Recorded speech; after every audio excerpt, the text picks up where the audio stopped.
Psalm 23. The Lord is my shepherd, I lack nothing.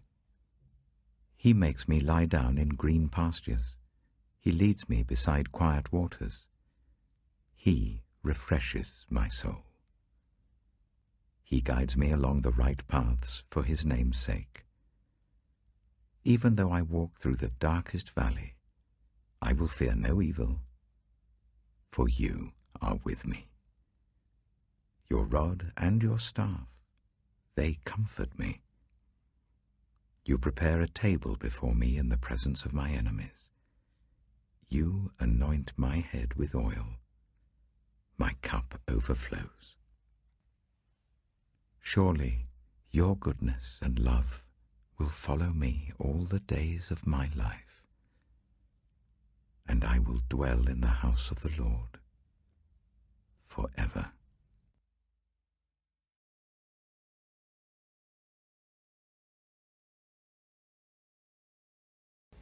On Sunday, we thought about Jesus' first sign or miracle at the wedding in Cana, turning gallons of water into wine at a wedding feast.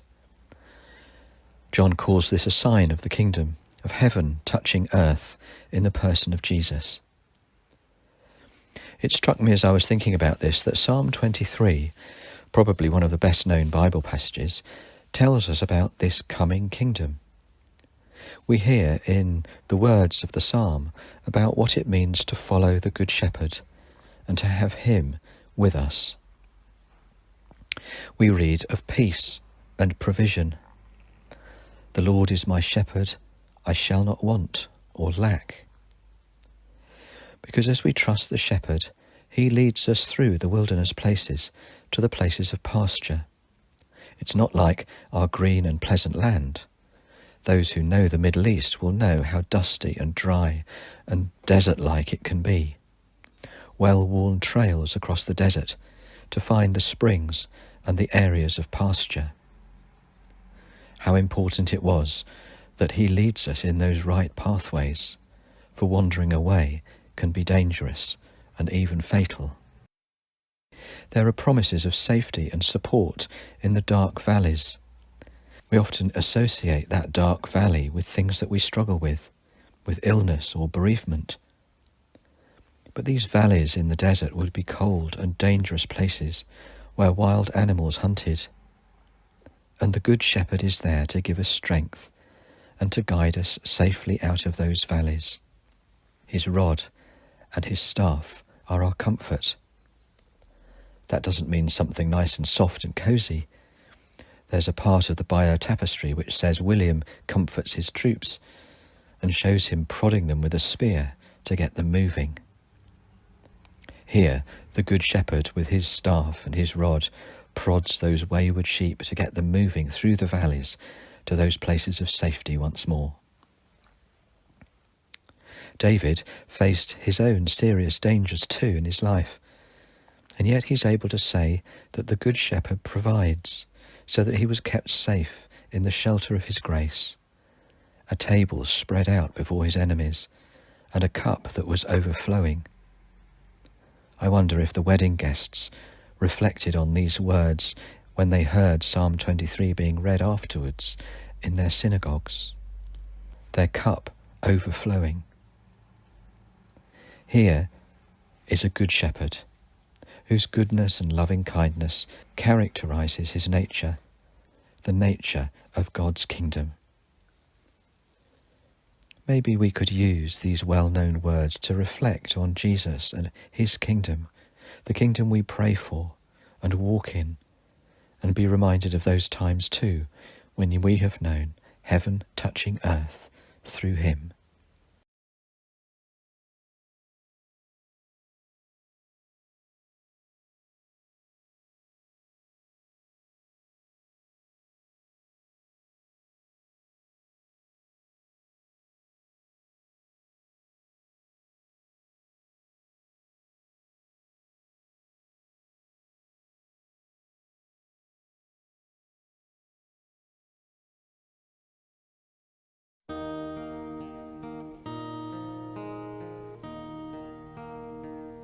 The Lord's my shepherd, I'll not want.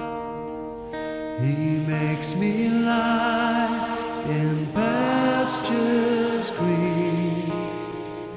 He leads me by the still, still waters.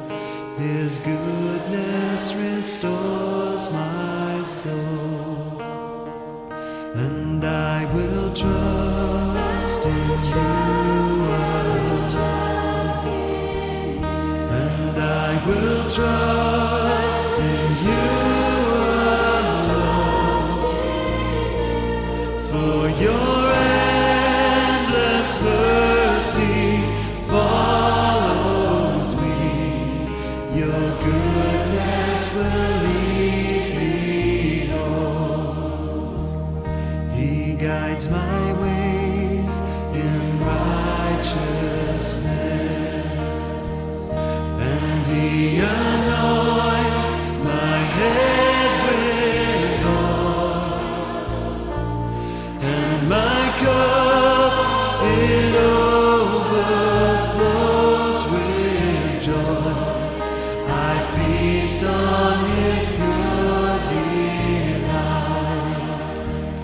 and I will trust in you alone.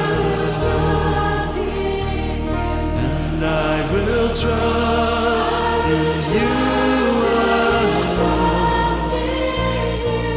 For your endless mercy follows me.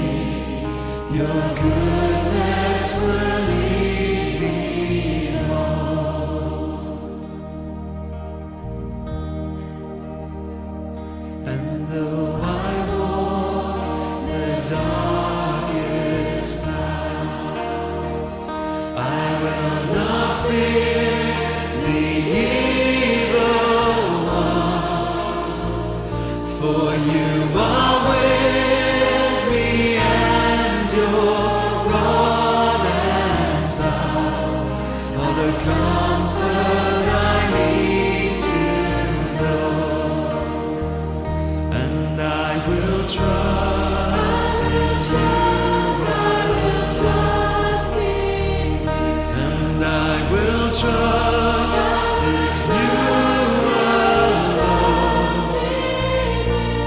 For your endless mercy follows me.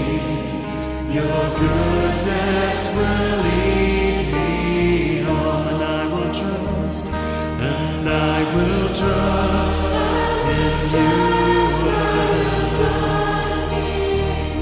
And I will trust in you alone. For your endless mercy follows me. Your goodness will lead me home. For your endless mercy.